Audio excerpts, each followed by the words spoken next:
ठेवीदारांच्या भरवशावर वृद्धिंगत वर्षभरात 27 कोटींनी ठेवींमध्ये वाढ.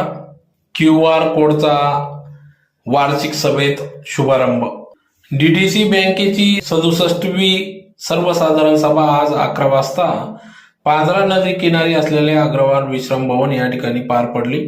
तर सभेच्या सुरुवातीला दिवंगत सदस्यांसह विविध क्षेत्रातील दिवंगत मान्यवरांना श्रद्धांजली वाहण्यात आली. QR कोड सेवेचा चेअरमन राजवर्धन कदमबांडे यांच्या हस्ते या ठिकाणी सर्वसाधारण सभेत माजी आमदार कदमबांडे यांच्या उपस्थितीत सदर या QR कोडचा शुभारंभ करण्यात आला.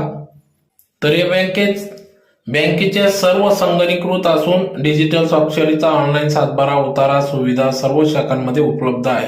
बँकेने CTS क्लिअरिंग सुविधा 43 शाखांमार्फत दोन्ही जिल्ह्यात सुरू केली असल्याची माहिती या ठिकाणी